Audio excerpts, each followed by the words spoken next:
मैं डॉक्टर प्रतिभा सिंघवी आज BCom part द्वितीय वर्ष के छात्रों के लिए अपना वीडियो लेकर प्रस्तुत हूँ। मेरे आज की वीडियो का टॉपिक है सार्वजनिक प्रस्ताव एवं प्रविवरण, पब्लिक ऑफर एंड प्रोस्पेक्टस। सबसे पहले हम लेंगे कि जब एक कंपनी का निर्माण किया जाता है और निर्माण के पश्चात या निर्माण के समय प्रवर्तक को कुछ धन की आवश्यकता होती है, तो प्रवर्तक कंपनी के लिए धन प्राप्त करने का प्रयास करता है, कंपनी के लिए धन की व्यवस्था करता है। और हमने उसमें पढ़ा था कि आवश्यकता होने पर प्रविवरण का निर्गमन भी करता है। तो यहाँ पर सबसे पहले तो हम देखेंगे कि एक निजी कंपनी को अपना धन प्राप्त करने के लिए सामान्य जनता में अपनी प्रतिभूतियों का निर्गमन नहीं करना होता है। वे अपने जो जान पहचान है, उनके जो अंशधारी हैं, उनके जो सदस्य हैं, उन्हीं के मध्य प्रतिभूतियों का निर्गमन करती है। सामान्य जनता में इसका निर्गमन नहीं किया जाता है। अतः एक निजी कंपनी को प्रविवरण के निर्गमन की आवश्यकता नहीं होती है, या एक निजी कंपनी अपनी अंश पूंजी को प्राप्त करने के लिए सामान्य जनता में प्रविवरण का निर्गमन नहीं करती है।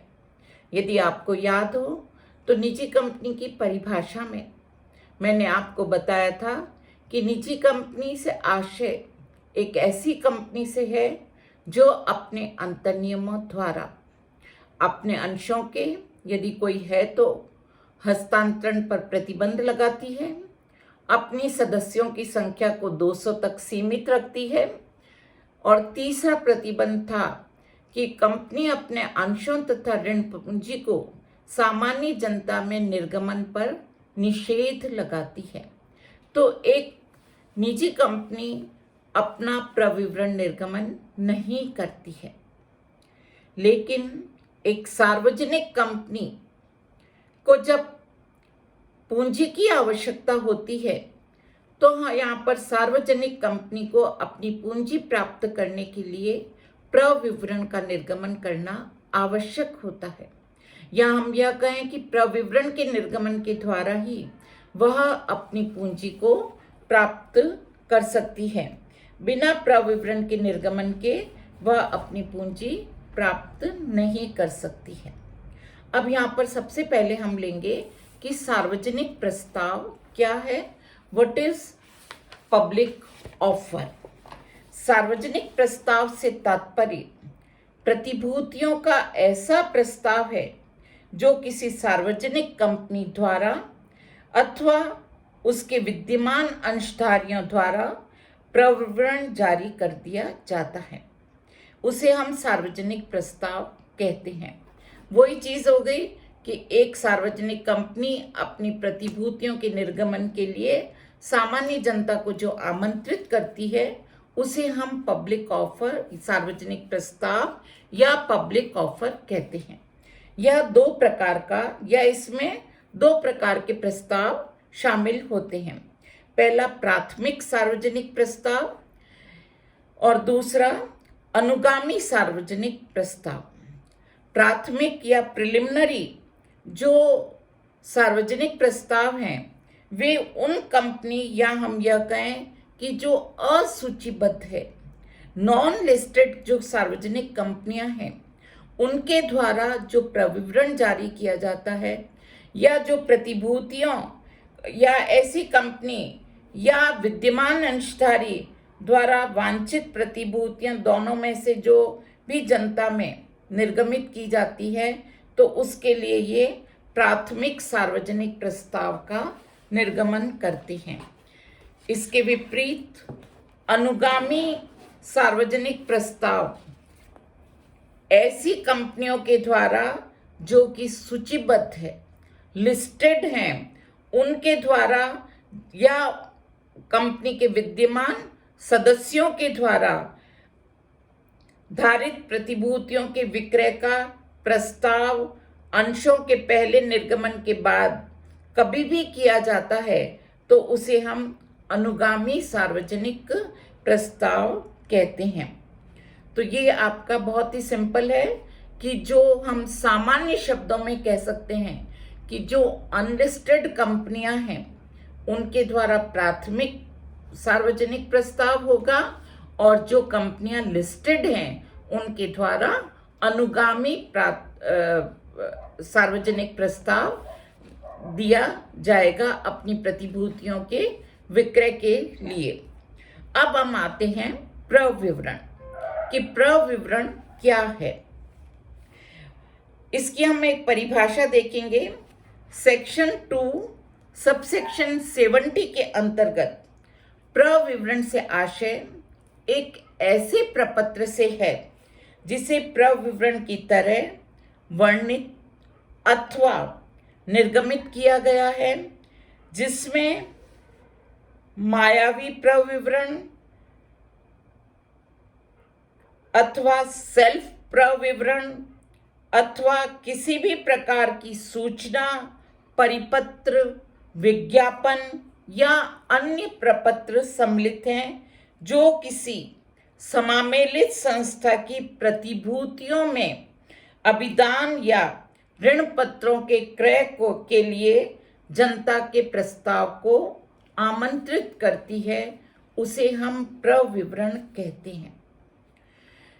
यहाँ पर परिभाषा में यह क्लियर कर दिया गया कि कोई भी डॉक्यूमेंट, चाहे वह विज्ञापन के रूप में हो, चाहे वह सूचना के रूप में हो, चाहे वह मायावी प्रविवरण हो, या वह किसी भी प्रकार का सूचना पत्र हो, परिपत्र हो, वे सभी डॉक्यूमेंट्स जिनका उद्देश्य सामान्य जनता से के मध्य अपने अंशों या अपनी प्रतिभूतियों का निर्गमन करना है, उसे हम प्रविवरण की श्रेणी में लेते हैं। इस प्रकार स्पष्ट है कि प्रविवरण कोई भी ऐसा प्रलेख है जिसे प्रविवरण के रूप में वर्णित या जारी किया जाता है, जो एज ए प्रोस्पेक्टस इशू किया जाता है, चाहे वह किसी भी फॉर्म में हो, चाहे विज्ञापन के रूप में हो, चाहे परिपत्र के रूप में हो, उसे हम प्रविवरण कहेंगे। जो किसी कंपनी, समामेलित संस्था को प्रतिभूतियों के अभिदान या क्रय के लिए जनता को आमंत्रित करती है। इसका मतलब जो जनता में निर्गमित किया जाए और जिसका उद्देश्य हो कि सामान्य जनता उस कंपनी के, उसको पढ़कर उस कंपनी के अंशों, उसकी प्रतिभूतियों, उसके ऋण पत्रों को लेने के लिए तैयार हो जाए, उस प्रपत्र को हम कंपनी का प्रविवरण कहते हैं। प्रविवरण की कुछ परिभाषाएं जो हमने अभी डेफिनेशन पढ़ी है, उसी डेफिनेशन से हम कुछ विशेषताएं देखेंगे कि क्या क्या एसेंशियल्स हैं प्रोस्पेक्टस की। प्रविवरण की कुछ विशेषताएं जो निम्न प्रकार से होगी। प्रविवरण एक प्रलेख है, एक डॉक्यूमेंट है जो प्रविवरण के शीर्षक के नाम से वर्णित होता है। दूसरा, प्रविवरण मायावी प्रविवरण, सेल्फ प्रविवरण कोई भी सूचना, परिपत्र, विज्ञापन के रूप में हो सकता है, इसका कोई भी फॉर्म हो सकता है। यह किसी सार्वजनिक कंपनी द्वारा जारी किया जा सकता है, निजी कंपनी से जारी नहीं कर सकती है। तो प्रविवरण केवल पब्लिक कंपनीज के द्वारा जारी किया जाएगा, यह निजी कंपनी से जारी नहीं कर सकती है। यह जनता को जारी किया जाता है, सामान्य जनता को आमंत्रित किया जाता है, या जनता में इसका को एक आमंत्रण पत्र दिया जाता है। सार्वजनिक कंपनी या समामेलित संस्था जनता को अपनी प्रतिभूतियों के अभिदान या क्रय हेतु आमंत्रित करने के लिए यह जारी किया जाता है। प्रविवरण एक लिखित प्रलेख है, एक रिटन डॉक्यूमेंट है यह मौखिक या शाब्दिक नहीं होता है। इसके बाद है प्रविवरण में लिखी गई तिथि ही प्रविवरण के प्रकाशन की तिथि मानी जाती है। प्रविवरण में उन सभी बातों का उल्लेख होना चाहिए तथा उन सभी प्रतिवेदनों को शामिल करना चाहिए जो कंपनी अधिनियम के प्रावधानों द्वारा निर्दिष्ट किए गए हों।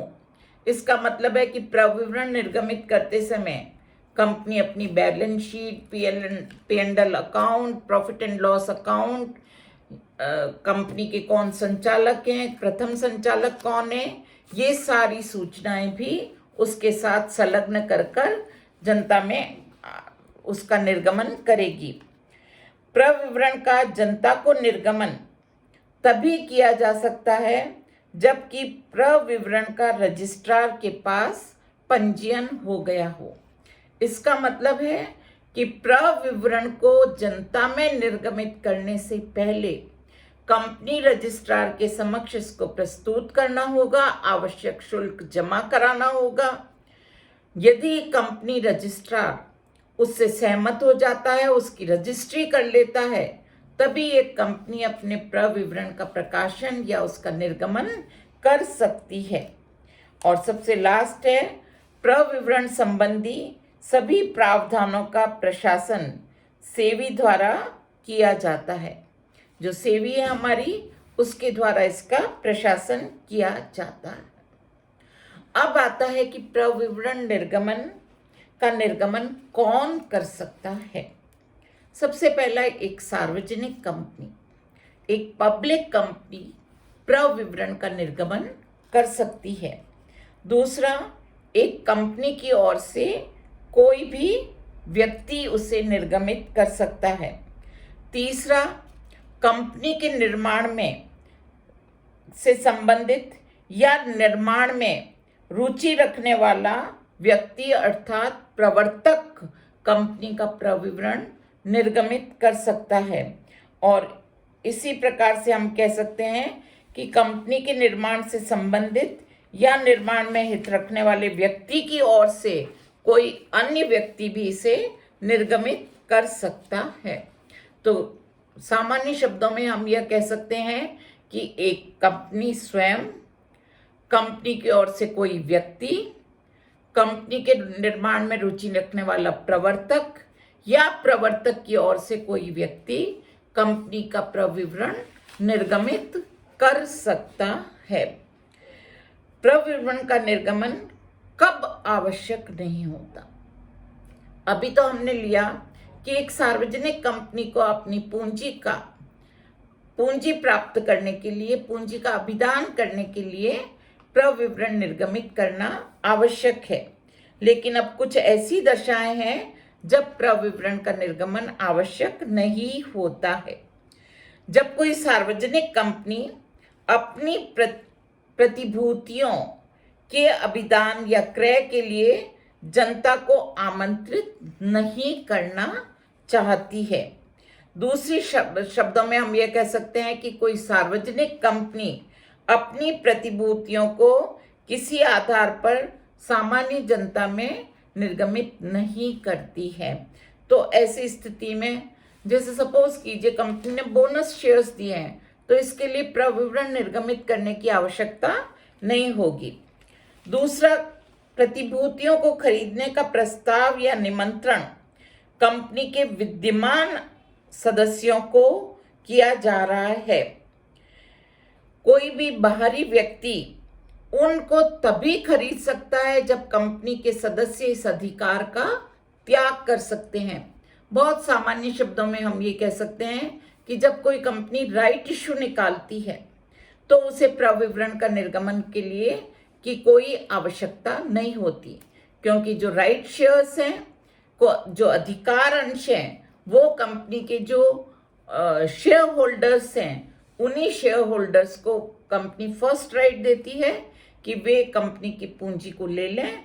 यदि उनके द्वारा उसका परित्याग कर दिया जाता है तो उसे सामान्य जनता में निर्गमित किया जा सकता है। इसी प्रकार कंपनी द्वारा पहले ही जारी किए जा चुके हों तथा उनमें किसी भी मान्यता प्राप्त स्कंद विनिमय केंद्र में लेन देन होता हो, तो ऐसी स्थिति में कंपनी को पुनः प्रविवरण की आवश्यकता नहीं होगी। अर्थात कंपनी ने, जैसे सपोज कीजिए, पहले इशू निकाल रखा था 12% वाले प्रेफरेंशियल शेयर्स, और कंपनी फिर वापस 12% वाले प्रेफरेंशियल शेयर्स को इशू करती है। पहले जो थे वो कंपनी के स्टॉक एक्सचेंज, कोई भी मान्यता प्राप्त स्टॉक एक्सचेंज था, उस पर लिस्टेड थे, तो यहाँ पर अब कंपनी को पुनः प्रविवरण निर्गमित करने की आवश्यकता नहीं होगी। और अंत में हम ये कह सकते हैं कि एक निजी कंपनी प्रविवरण जारी करने का कोई अधिकार नहीं रखती है। ये था हमारा प्रविवरण का अर्थ। इसके साथ ही हम लेंगे प्रविवरण की विषय वस्तु। बहुत संक्षेप में मैं आपको बता दूंगी कि प्रविवरण की क्या विषय वस्तु है। सबसे पहला, कंपनी अधिनियम 2013 में प्रविवरण का कोई आदर्श नमूना नहीं दिया गया है, या इसका कोई प्रिस्क्राइब्ड फॉर्म नहीं है कि इसी फॉर्म में, जैसे हमने देखा था कि सीमा नियम 6 वाक्यों में होना चाहिए, अंतर नियम के अंतर्गत सभी आंतरिक नियम आने चाहिए, तो यहाँ पर इसकी विषय सामग्री तो दी गई है, लेकिन इसका कोई निर्धारित प्रारूप कंपनी अधिनियम 2013 के अंतर्गत नहीं दिया गया है। कंपनी अधिनियम 2013 के प्रावधानों एवं इसके अधीन बनाए गए नियमों के अनुसार प्रविवरण की विषय सामग्री में निम्नलिखित को शामिल किया जाना चाहिए। उनके बारे में हम यहाँ पर थोड़ा सा देख लेते हैं कि क्या क्या शामिल किया जाना चाहिए। सबसे पहला है कि प्रविवरण पर तिथि का होना आवश्यक है। ये जो तिथि इस पर वर्णित होगी वही तिथि प्रविवरण के निर्गमन की या प्रकाशन की तिथि मानी जाएगी। दूसरा है हस्ताक्षर। प्रत्येक प्रविवरण पर उन सभी व्यक्तियों के हस्ताक्षर होने चाहिए जिनके नाम का उल्लेख प्रविवरण में किया गया है। तीसरा, सूचनाएं। कंपनी के प्रविवरण में कुछ सूचनाएं होनी चाहिए कंपनी के बारे में। तो उन सूचनाओं के बारे में मैंने आपको जैसे बताया, कंपनी का बैलेंस शीट होनी चाहिए, कंपनी के P&L अकाउंट होना चाहिए, तो ये सूचनाएं होनी चाहिए। कंपनी का नाम, पंजीकृत कार्यालय का पता, कंपनी सचिव, मुख्य वित्तीय अधिकारी, अंकेशक आदि जो हैं, बैंक प्रन्यासी, अभिगोपक, कंपनी का अंडरराइटर, इन सब के बारे में जानकारी होनी चाहिए। निर्गमन के खुलने एवं बंद होने की तिथि, कि किस समय कंपनी का निर्गमन खुलेगा, कितने दिन तक खुला रहेगा और किस दिन यह बंद हो जाएगा। निर्धारित किए गए समय में आवंटन पत्र जारी करने तथा रिफंड भेजने संबंधी घोषणा होनी चाहिए कि यदि कंपनी शेयर्स को आवंटित कर देती है तो आवंटन पत्र भेजा जाएगा, और यदि आवंटन नहीं किया जाता है तो रिफंड दे दिया जाएगा, उनके वापस आवेदन राशि को लौटा दिया जाएगा। अनुसूचित बैंक में पृथक बैंक खाते के संबंध में विवरण। जो भी अनुसूचित बैंक है उसमें कंपनी का पृथक बैंक खाता है, उस बैंक खाते का विवरण होगा। निर्गमन में अभिगोपन का विवरण होगा। यदि कंपनी अपने अंशों का निर्गमन अंडरराइटर के थ्रू कर रही है, अंडरराइटिंग कर रही है, तो कौन अभिगोपक है, कितने प्रतिशत का अभिगोपन किया गया है, उसका विवरण भी इसके अंतर्गत होगा। इसके बाद संचालक, अंकेशक, बैंक विशेषज्ञ, निर्धारित किए गए व्यक्तियों की सहमति होगी कि वे कंपनी के अंकेशक, कंपनी के संचालक, कंपनी के निर्धारित बैंक बनने के लिए तैयार हैं। इन सब की सहमति भी साथ में होनी चाहिए। प्रतिभूतियों के आवंटन एवं निर्गमन की प्रक्रिया एवं समय सारणी होगी। इसका मतलब है कि एक कंपनी अपनी अंश पूंजी का सारा पैसा एक साथ प्राप्त नहीं करती है। जैसे जो भी निर्गमन उसने निकाला, कुछ आवेदन पर, कुछ आवंटन पर, शेष राशि याचनाओं, तो कंपनी कितना धन किस किस समय प्राप्त करेगी वो सारी इसमें उसका उल्लेख होना चाहिए।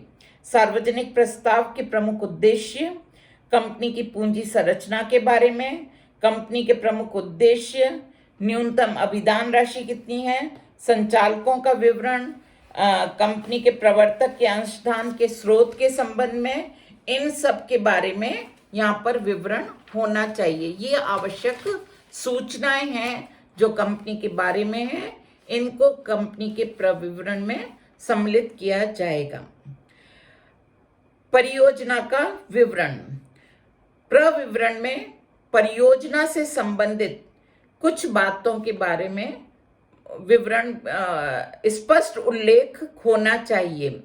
परियोजना के विशिष्ट जो जोखिम तत्व हैं, रिस्क फैक्टर्स हैं, उनका विवरण होना चाहिए। परियोजना का गर्भकाल क्या है, उसका टाइम पीरियड क्या है, परियोजना की प्रगति और उसकी सीमा क्या है, परियोजना को पूर्ण करने की अंतिम तिथि क्या होगी।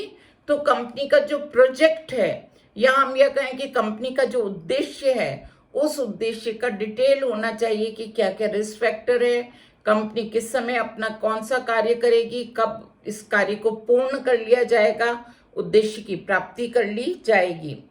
इसके बाद है यदि कोई कंपनी पर वाद चल रहे हैं या कंपनी ने किसी पर वाद कर रखा है तो उसका विवरण भी इसमें दिया जाएगा। इसके बाद प्रतिवेदन होगा, घोषणा होगी और अंत में अन्य कोई भी सामग्री जो आवश्यक हो उसको इसमें शामिल किया जा सकता है। ये था आपका प्रविवरण में की विषय सामग्री में शामिल किए जाने वाले तत्वों के बारे में। आज मैं अपना वीडियो यहीं पर समाप्त करती हूँ। अगले वीडियो में हम आगे इसके बारे में पढ़ेंगे। धन्यवाद।